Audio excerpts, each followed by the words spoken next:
अस्सलाम वालेकुम। आज का जो हमारा टॉपिक है वो कोड ऑफ क्रिमिनल प्रोसीजर 1898 से रिलेटेड है। तो हम बिना देर के इसके बारे में समझना शुरू करते हैं। हम इसके प्रेम्बल से स्टार्ट करते हैं। इसमें बताया गया है कि ये जो एक्ट है वो तमाम जितनी भी क्रिमिनल प्रोसीडिंग थी पुरानी, ठीक है, उनसे जो है अमेंड करके, ठीक है, उनको अमेंड करके जहाँ पर ज़रूरत थी अमेंडमेंट की, फिर इस लॉ को जो है इनेक्ट किया गया। ठीक है, हम इसका अब जो है चैप्टर 1 जो कि पार्ट 1 है, प्रिलिमिनरी पार्ट है इसका, उस पे आते हैं। इसके हम शॉर्ट टाइटल और कमेंसमेंट के बारे में पढ़ते हैं, जिसमें ये बताया गया है कि इस एक्ट को हम कहेंगे क्या और इसकी कमेंसमेंट कब हुई थी। तो इस एक्ट को हम कहते हैं कोड ऑफ क्रिमिनल प्रोसीजर 1898, जिसको शॉर्ट फॉर्म में हम CRPC भी कहते हैं। ठीक है, और ये जो कमिंग टू फोर्स हुआ था, यानी कि ये जो नाफिज होना शुरू हुआ था, वो हुआ था 1 डे ऑफ जुलाई 1898 में। ठीक है, 1 डे ऑफ जुलाई 1898 में जो है ये कमिंग टू फोर्स हुआ था, जबकि इसकी इनेक्टमेंट हुई थी वो 22 मार्च 1899 में हुई थी। ठीक है, अब हम इसकी एक्सटेंशन के बारे में पढ़ेंगे, ये कहाँ कहाँ पर अप्लीकेबल है। ठीक है, तो पाकिस्तान की तमाम पूरी जितनी भी टेरिटरी है, ठीक है, पाकिस्तान की पूरी टेरिटरी पे ये अप्लाई होता है। लेकिन अब यहाँ पर जो है एक अलग से कंडीशन आ गई है। वो कंडीशन क्या है कि अगर कोई स्पेसिफिक प्रोविज़न कोई भी इसमें मौजूद है, ठीक है, उससे रिलेटेड अगर कोई स्पेशल जुरिस्डिक्शन या पावर मिली हुई है किसी कोर्ट को, ठीक है, या कोई एक स्पेशल फॉर्म है या कोई प्रोसीजर जो है प्रिस्क्राइब्ड हुआ हुआ है बाय अदर लॉ, ठीक है, अगर कोई और लॉ स्पेशल लॉ मौजूद है जिसमें अलग से कोई तरीक़ाकार बताया गया है, ठीक है, तो अगर उस वक्त जो भी लॉ मौजूद होगा तो उसमें जो भी तरीका बताया गया होगा वो फॉलो होगा, ये फॉलो नहीं होगा। इट मीन्स, कहने का मकसद ये है कि जो हमारा कोड ऑफ क्रिमिनल प्रोसीजर है ये एक जनरल लॉ है, ठीक है, और हमेशा जो है जनरल लॉ पे स्पेशल लॉ जो है वो प्रिवेल करता है। ठीक है, यहाँ पर स्पेशल और लोकल लॉ, ठीक है, स्पेशल लॉ जो है वो हमेशा जनरल पे प्रिवेल करता है। तो इसी वजह से अगर जिस टाइम पे अगर कोई ऐसी सिचुएशन अराइज होती है, अगर कोई ऐसा ऑफेंस कमिट होता है, कोई भी ऐसा एक्ट होता है, कोई एक्ट होता है, कोई ओमिशन होती है किसी भी एक्ट की, ठीक है, तो उससे रिलेटेड अगर कोई स्पेशल लॉ उस वक्त अलग से बना हुआ है, जैसे कि मिलिट्री के कोई भी ऑफेंस होता है तो मिलिट्री लॉ एक अलग से मौजूद है। ठीक है, तो अब उस मिलिट्री लॉ में जो भी तरीक़ाकार बताया होगा कि अगर कोई भी मिलिट्री का बंदा फला कोई एक्ट करता है तो उसको इस तरीके से पनिशमेंट दी जाएगी, उसको इस तरीके से कन्विक्ट किया जाएगा, तो वही तरीका जो है फॉलो किया जाएगा। कोड ऑफ क्रिमिनल प्रोसीजर 1898 का तरीक़ाकार फॉलो नहीं किया जाएगा। अगर इन केस किसी स्पेशल लॉ में कोई तरीक़ाकार नहीं दिया हुआ तो फिर ये हमारा जनरल लॉ आता है। तो फिर कोई भी ऑफेंस हो, कोई भी क्रिमिनल केस हो, तो उसमें जो भी प्रोसीडिंग फॉलो की जाएगी वो इस ही कोड के अकॉर्डिंग की जाएगी। ठीक है, अब यहाँ पे रेफरेंस की बात की गई है कि reference to code of criminal procedure and other repealed enactment. तो सिंपली इसमें ये बताया गया है कि 1861 वाला, ठीक है, और 1872 वाला और 1882 वाला, ठीक है, ये जो जितने भी इस टाइम पे जो क्रिमिनल प्रोसीजर एक्ट बने थे, ठीक है, ये वाले जो भी क्रिमिनल प्रोसीजर एक्ट थे इनको रिपील्ड कर दिया गया है। ठीक है, अब क्योंकि ये एक्ट जो है रिपील्ड है तो इन एक्ट को लेकर जो भी रेफरेंसेस दिए गए थे तो वो भी सारे रिपील होंगे, और कोई भी प्रैक्टिकल एप्लीकेशन होगी, कोई भी रेफरेंस दिया जाएगा तो वो इस कोड के अकॉर्डिंग दिया जाएगा। यानी कि अब जो 1898 में जो कोड प्रेजेंट की गई है इसी के अकॉर्डिंग जो है तमाम रेफरेंसेस को फॉलो किया जाएगा। ठीक है, अब यहाँ पर सिंपली जो है एक्सप्रेशन इन फॉर्मर एक्ट की बात की गई है। तो एक्सप्रेशन इन फॉर्मर एक्ट में भी सिंपली जस्ट यही बताया गया है कि वहाँ पर जो लफ्ज़ दिया गया था, जो एक्सप्रेशन दिया गया था कि ऑफिसर एक्सरसाइजिंग द पावर, ठीक है, कोई भी ऑफिसर जो पावर एक्सरसाइज कर रहा है तो उसका मतलब जो जहाँ पर अगर कोई एक पावर बताए गए हैं पर्टिकुलर कि अगर कोई फला बंदा ये वाले पावर एक्सरसाइज कर रहा होगा तो हम उसको फर्स्ट क्लास मैजिस्ट्रेट कहेंगे, अगर उसके पास ये पावर है तो हम उसको सेकंड क्लास मैजिस्ट्रेट कहेंगे, अगर उसके पास कोई और पावर है तो हम उसको थर्ड क्लास कहेंगे। तो इसमें सिंपली यही बताया गया है कि तो जो पहले वाले एक्सप्रेशंस में जिस तरह दी हुई थी मीनिंग वही हम सेम कंसिडर करेंगे, लेकिन यहाँ पर ये बताया गया है कि पहले कोड्स में जो है जॉइंट सेशन जज कहा जाता था। अब जो इस कोड में जो है उस जॉइंट सेशन जज को हटा के एडिशनल सेशन जज नेम दे दिया गया। यानी कि जहाँ पर भी जॉइंट सेशन जज का नाम आएगा इसका मतलब हमें समझ जाना है एडिशनल सेशन। तो हम इसके जो है डेफिनेशन क्लॉज पर आते हैं। ठीक, मोस्टली जो जितने भी तमाम दूसरे एक्ट्स होते हैं उनका हमेशा जो है डेफिनेशन क्लॉज जो है वो 2 से शुरू होता है, लेकिन हमारा जो है यहाँ पे 4 से शुरू हो रहा है। अब इसमें हम जो है एडवोकेट जनरल के बारे में पढ़ते गए हैं। एडवोकेट जनरल का मतलब ये कि कोई भी गवर्नमेंट का एडवोकेट, ठीक, एडवोकेट जनरल या गवर्नमेंट का एडवोकेट, ठीक है, वो जिसको प्रोविंशियल गवर्नमेंट जो है अपॉइंट करे। ठीक है, एडवोकेट जनरल का मतलब हमने सिर्फ यहाँ पे सिंपली यही लेना है कि कोई भी ऐसा बंदा, ठीक है, जो सरकारी वकील हो या कोई एक ऐसा ऑफिसर जिसको प्रोविंशियल गवर्नमेंट जो है अपॉइंट करे सरकारी वकील के बिहाफ पे, ठीक है, तो उसको हम एडवोकेट जनरल कहेंगे। अब यहाँ पर आ जाता है बेलेबल ऑफेंस और नॉन बेलेबल ऑफेंस। सबसे पहले हम बेलेबल ऑफेंस समझ लें कि हैं क्या ये। तो बेलेबल ऑफेंस मतलब वो ऑफेंसेस जिन पे बेल यानी कि ज़मानत दी जा सकती हो उनको हम बेलेबल ऑफेंस कहते हैं। ठीक है, और नॉन बेलेबल ऑफेंसेस इसका मतलब ये कि जिन पे ज़मानत नहीं हो सकती। ठीक है, तो अब यहाँ पे ये बताया गया है सिंपली, यहाँ पे कोई डेफिनेशन नहीं दी हुई, यहाँ पर ये बताया गया है कि सेकंड शेड्यूल में, ठीक है, इस कोड के सेकंड शेड्यूल में जो जो ऑफेंसेस मेंशन्ड हैं वो तमाम जो हैं वो बेलेबल ऑफेंसेस हैं। तो यहाँ पर मैंने जो है सेकंड शेड्यूल जो है वो दिखाया है। जस्ट फॉर एग्जांपल हम जो है यहाँ पर एक समझ लेते हैं। ठीक है, जैसे कि फर्स्ट कॉलम में सेक्शन बताया गया है, सेकंड कॉलम में ऑफेंस बताया गया है, थर्ड कॉलम में बताया गया है कि वो वारंट उस पर है पुलिस के पास या नहीं है, यानी कि विदाउट वारंट वो अरेस्ट कर सकती है या नहीं कर सकती। हम इन सारी चीज़ों को छोड़ते हैं, हम सिर्फ यहाँ पर देखते हैं कि फिफ्थ कॉलम में बताया गया है कि वो बेलेबल है या नहीं है। तो अब सिंपली यहाँ पे जैसे कि अबेटमेंट का बताया गया है, punishment of abetment if the act abetted committed in consequences and where no express provision is made for its punishment. ठीक है, अगर कोई ऐसा एक्ट कमिट हुआ है जो अबेट करके गया है, ठीक है, अबेटमेंट की वजह से कोई ऐसा ऑफेंस जो है कमिट हुआ, ठीक है, उसके कॉन्सिक्वेंसेस में कोई ऐसा ऑफेंस कमिट हुआ है और उसकी कोई जो है एक्सप्रेसली पनिशमेंट नहीं बताई गई। ठीक है, हमारे पास लॉ में कोई उसकी पनिशमेंट मौजूद ही नहीं है। ठीक है, तो अब यहाँ पर हम देखेंगे कि ये भाई इस एक्ट की वजह से जिस बंदे ने ये एक्ट कमिट किया है क्या उसको ज़मानत दी जा सकती है या नहीं दी जा सकती।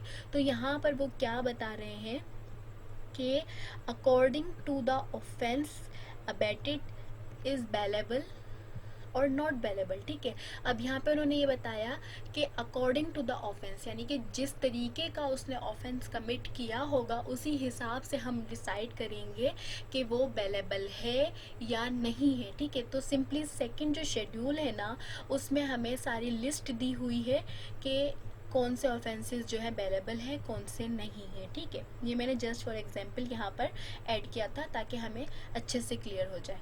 ठीक है, अब उसके बाद हम आते हैं दूसरी डेफिनेशन पे जो कि चार्ज पे है। अब चार्ज का मतलब यहाँ पे है चार्ज इंक्लूड्स। अब यहाँ पे इंक्लूड्स का मतलब ये कि यहाँ पे जो डेफिनेशन दी है इसकी सिर्फ स्पेसिफिक यही डेफिनेशन नहीं है, यानी कि जो इसमें दिया है कि चार्ज का मतलब वो जो इसमें दिया गया नहीं, चार्ज में ये भी शामिल होता है, includes any head of charge when the charge contain more than one. अब यहाँ पर हमें समझ नहीं आएगा कि क्या मतलब, कि सारी बात तो वो यही कर रहे हैं, इसमें भी चार्ज कर रहे हैं, इसमें भी हेड ऑफ चार्ज, क्या कहना क्या चाहते हैं।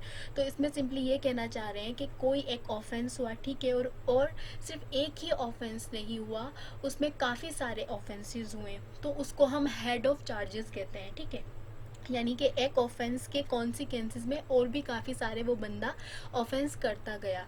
ठीक है, अब जैसे कि एग्जांपल लेते हैं, एक शख्स जो है किसी घर में चोरी करने गया, ठीक है, ये एक ऑफेंस हुआ, ये उसके ऊपर एक चार्ज शीट जो है बनेगी। ठीक है, भैया आपने चोरी करी। ठीक है, अब वो चोरी करने तो वहाँ पर गया ही है, लेकिन साथ में उसने क्या करा, वहाँ पर किसी को इंजरी भी कॉज करी, किसी को नुकसान पहुँचाया, कोई फाइट वाइट हो गई, किसी को शूट कर दिया, तो एक चार्ज ये हो गया, चोरी करी और फिर वहीं पर वो कोई क्या करता है, किसी को किसी का मतलब रेप कमिट कर देता है या इस तरह का कुछ भी ऑफेंसेस वगैरह। तो अब ये कि एक चार्ज नहीं है, हेड ऑफ द चार्जेस है। तो अब यहाँ पे ये कह रहे हैं कि include any head of charge when the charge contain more than one.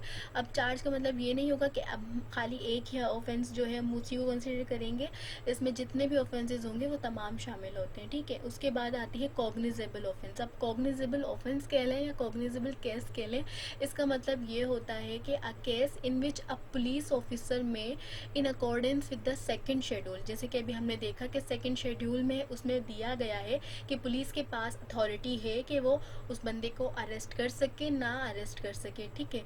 तो कॉग्निजेबल ऑफेंस वो होते हैं कि जिसमें पुलिस जो है अरेस्ट विदाउट वारंट कर सकती है, ठीक है। यानी कि उसको वारंट की ज़रूरत नहीं है कि मैजिस्ट्रेट जो है वो पहले मैजिस्ट्रेट को इन्फॉर्म करेगा, मैजिस्ट्रेट उसको ऑर्डर देगा, फिर जाके वो आगे कोई इंक्वायरी करेगा, कोई इन्वेस्टिगेशन करेगा, बंदे को जाके फिर अरेस्ट करेगा। नहीं, अगर कोई ऐसा ऑफेंसेस है, ठीक है, जो कोई सीरियस नेचर का कोई ऑफेंस है, ठीक है, जो कि सेकंड शेड्यूल में बताए गए हैं तमाम ऑफेंसेस, तो पुलिस के पास ये अथॉरिटी है कि वो विदाउट वारंट जो है अरेस्ट कर सकती है। तो उन तमाम ऑफेंसेस को हम क्या कहते हैं, कॉग्निजेबल ऑफेंस कहते हैं, ठीक है। अब यहाँ पे कंप्लेंट बताया गया है। तो कंप्लेंट्स मतलब ये कि द एलिगेशन मेड ऑरली और in writing to a magistrate, ठीक है। कोई भी ऐसी एलिगेशंस, यानी कि आप किसी के ऊपर इल्ज़ाम लगा रहे हो, ठीक है। इल्ज़ाम इन द सेंस आप बता वो ये कह रहे हो कि भाई इस बंदे ने मेरे साथ ये किया, इसने मेरे साथ मतलब ये एक्ट जो है, एक्ट की ओमिशन की है या एक्ट कमिट किया है जिसने आपका राइट जो है वो इन्फ्रिंज हुआ है, ठीक है। तो आप जो है वो ऑरली करो या इन राइटिंग करो मैजिस्ट्रेट को, ठीक है। और under this code that same person with known और unknown he committed an offence, ठीक है। वो बंदा जो है उसने एक ऑफेंस कमिट करा है, लेकिन अब इसको हम जो है पुलिस रिपोर्ट जो है इसमें वो इंक्लूड नहीं होती, यानी कि पुलिस ऑफिसर। अब ये जो कंप्लेंट है वो कोई भी अननोन बंदा, नॉन बंदा है या नॉन बंदा, कोई भी स्ट्रेंजर जाके वो मैजिस्ट्रेट के पास जाके कंप्लेंट कर सकता है। लेकिन अगर पुलिस ऑफिसर पूरी एक इन्वेस्टिगेशन करने के बाद, ठीक है, उसके पास एक अथॉरिटी है, फिर उसके बाद जाके वो अगर कंप्लेंट करता है तो वो कंप्लेंट नहीं कहलाएगी, वो पुलिस रिपोर्ट कहलाती है। वो आगे जाके सेक्शंस में डिटेल में बताया गया है, ठीक है। तो अब हम यहाँ पर हाई कोर्ट को देखते हैं, ठीक है। अगली डेफिनेशन, हाई कोर्ट का मतलब ये कि वो कोई भी हाईएस्ट कोर्ट, ठीक है, जिसके पास अपील रिवीजन का जो है राइट हो, ठीक है, उस प्रोविंस में जो भी हाई कोर्ट मौजूद होगी। उसके बाद इंक्वायरी। अब इंक्वायरी क्या है, इंक्वायरी इंक्लूड्स, अब यहाँ पर भी इसका मतलब ये कि इंक्लूड्स, यानी कि जो इसमें ये जो डेफिनेशन दी गई है वन लाइन की, इसकी जस्ट ये ही डेफिनेशन नहीं है, यानी इसका कहना चाह रहे हैं कि इसमें ये भी शामिल है, includes every inquiry other data trial conducted under this code by a magistrate और कोर्ट। यानी कि वो कोई भी इंक्वायरी जो कि मैजिस्ट्रेट, ठीक है, वो करवाता है, ट्रायल एक हो रहा है, ठीक है, उस ट्रायल से हटके अगर कोई और इंक्वायरी जो है मैजिस्ट्रेट ऑर्डर करता है कि भैया फर्दर इस पे इन्वेस्टिगेट करो, ये इंक्वायरी करो, तो हम इसको इंक्वायरी कहते हैं, ठीक है। इन्वेस्टिगेशन का यहाँ पर अब इन्होंने बताया गया है कि includes all the proceedings this code for the collection of evidence, ठीक है, वो तमाम इन्वेस्टिगेशन, ठीक है, वो प्रोसीडिंग, यानी कि वो जो भी आप अमल कर रहे हो और उस अमल से आप क्या कर रहे हो, सबूत इकट्ठा कर रहे हो, ठीक है। और वो काम कौन करता है, conducted by a police officer, ठीक है।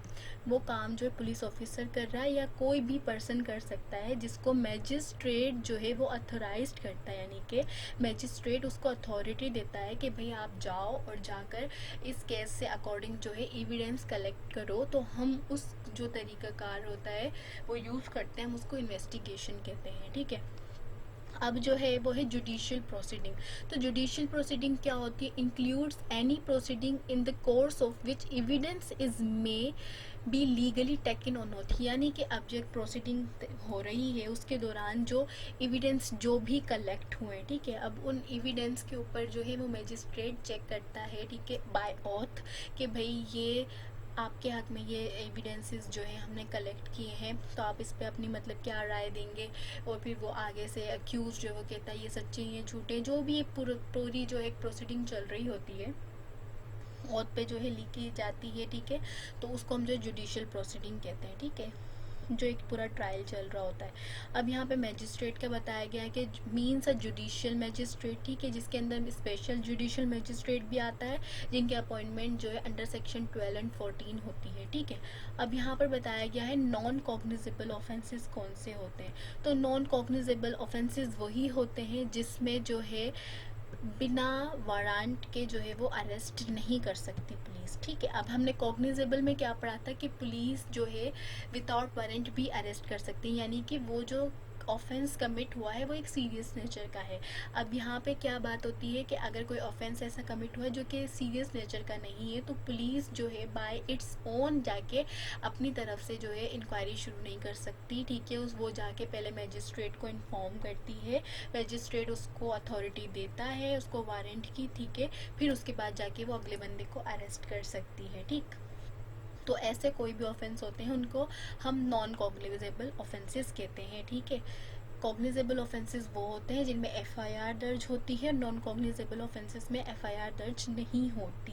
अब हम ऑफेंस के बारे में पढ़ेंगे। ऑफेंस का यहाँ पर है मींस एनी एक्ट और ओमिशन, यानी कि कोई भी ऐसा एक अमल जो किया गया या नहीं किया गया made punishable by any law for the timing in force, यानी कि अगर कोई ऐसा एक्ट है जिसको करने से आपको मना किया गया है कि आपने ये काम नहीं करना और वो आप काम कर लेते हो, ठीक है, या कोई ऐसा एक्ट है जो आपकी ड्यूटी है और आपको वो करना है लेकिन आप वो नहीं करते, आप ओमिट कर देते हो, और उसके ऊपर कोई पनिशमेंट भी दी गई है कि अगर आपने ये करा या नहीं करा तो आपको इस पर पनिश्ड किया जाएगा, ठीक है। तो it includes any act in respect of which is a complaint may be made under section 20 of the cattle trespass act, ठीक है। और इसमें वो तमाम एक्ट भी शामिल हो जाते हैं जो कैटल ट्रेसपास एक्ट 1871 में बताए गए हैं, ठीक है। तो अब ऐसा कोई भी एक्ट, ठीक है, उसकी ओमिशन जिस पे पनिशमेंट बताई गई हो तो उसको हम ऑफेंस कहते हैं, ठीक है। अब officer in charge of a police station की डेफिनेशन पे हम आते हैं। तो इसमें ये बताया गया है officer in charge of a police station includes, यानी कि इसमें शामिल है when the officer in charge of a police station is absent from tile station house or unable from illness or cause to perform his duty, the police officer present at the station house who is next in rank to such officer and is above the rank of constable, ठीक है। अब यहाँ पर simply ये बताया गया है कि ऑफिसर इंचार्ज जो है वो भी बंदा हो सकता है कि अगर जो ऑफिसर इंचार्ज है जो वहाँ का जो एसएचओ है अगर वो मौजूद नहीं है, वो किसी भी इलनेस की वजह से या किसी और कॉज की वजह से अपनी ड्यूटीज़ परफॉर्म नहीं कर सकता, तो उससे नेक्स्ट रैंक, ठीक है, ऑफिसर इंचार्ज के बाद जो नेक्स्ट रैंक वाला जो है उससे बिलो जो कोई भी ऑफिसर मौजूद होगा, ठीक है, फिर वो ऑफिसर इंचार्ज की ड्यूटीज़ परफॉर्म करेगा, लेकिन कांस्टेबल से अबव वाले, ठीक है, कांस्टेबल नहीं कर सकता, कांस्टेबल से अबव रैंक वाले जो भी होंगे वो जो है ऑफिसर इंचार्ज की ड्यूटीज़ परफॉर्म करेंगे। या प्रोविंशियल गवर्नमेंट अगर किसी को जो है क्या करती है, डायरेक्ट करती है पुलिस ऑफिसर को या अपॉइंट करती है, तो वो ऑफिसर इंचार्ज की ड्यूटीज़ परफॉर्म करेगा। अब यहाँ पर प्लेस की बताई गई है कि प्लेस में कोई भी हाउस शामिल होता है, बिल्डिंग हो गई, टेंट हो गया, वेजल्स वगैरह, ये तमाम सारी चीज़ें जो है प्लेस कहलाती है, ठीक है। उसके बाद आ गया प्लीडर। अब प्लीडर ये use with reference to any proceeding in any court means a pleader for a mukhtar authorized under any law for the timing in force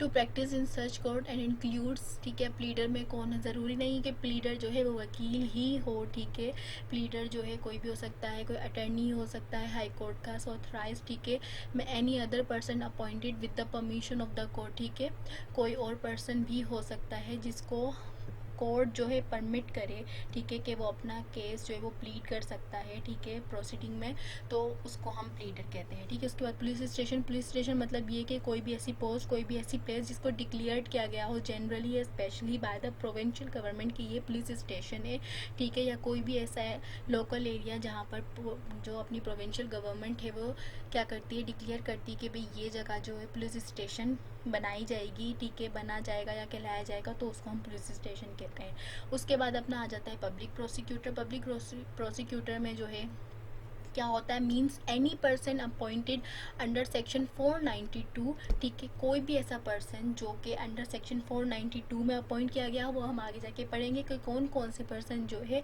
appoint किए जा सकते हैं। And includes any person acting under the direction of a public prosecutor, या पहले से कोई अगर public prosecutor मौजूद है और वो अगर किसी और पर्सन को डायरेक्ट करता है कि वो उसके बिहाफ पे एक्ट करे, ठीक है, तो उसको हम क्या कहेंगे, पब्लिक प्रोसिक्यूटर कहते हैं, ठीक है। उसके बाद सब डिवीज़न का बताया गया है कि sub division means a division of a district, कि डिवीज़न मतलब एक डिस्ट्रिक्ट है, एक ज़िला है, उसकी डिवीज़न की गई है तो उसको हम सब डिवीज़न कहेंगे। उसके बाद है words referencing to act, which words refers to act done extend also illegal omission and. अच्छा ठीक है, ये इतनी इंपॉर्टेंट डेफिनेशंस नहीं है तो हम इसको जो है छोड़ देते हैं। लास्ट की जो डेफिनेशंस है उसमें सिंपली ये बताया गया है trial of offence under penal code, यानी कि पाकिस्तान पेनल कोड जो कि हमारा किसके ऊपर, सज़ाओं के ऊपर, ऑफेंसेस के ऊपर जो है हमारा एक्ट बना हुआ है पूरा। अब उसमें बताया गया है कि कोई भी अगर पाकिस्तान पेनल कोड में ऑफेंसेस जो बताए गए हैं उन तमाम उनकी जो इन्वेस्टिगेशन होगी, उनकी इंक्वायरी होगी, उनका जो ट्रायल चलेगा वो इस कोड के अकॉर्डिंग चलेगा, यानी कि कोड ऑफ क्रिमिनल प्रोसीजर के अकॉर्डिंग जो है उन तमाम ऑफेंसेस की इंक्वायरी, इन्वेस्टिगेशन, ट्रायल वगैरह होंगे। और दूसरे लॉज में जो अगर कोई तरीक़ाकार दिया गया है, या जैसे कि सबसे पहले हमारी एक्सटेंशन वाले टाइम पे बात हुई थी कि अगर कोई स्पेशल लॉ मौजूद है, ठीक है, अगर उसमें कोई तरीक़ाकार बताया गया है तो वो प्रिवेल करेगा, वो फॉलो करेंगे, और अगर नहीं है मौजूद तो फिर ये जनरल लॉ अप्लाई होगा। तो यहाँ पर हमारा जो है इसका इंट्रोडक्शन और इसका डेफिनेशन क्लॉज जो फिनिश होता है। अब इसकी हम अगला जो चैप्टर जो है वो नेक्स्ट वीडियो से स्टार्ट करेंगे। अल्लाह हाफिज़।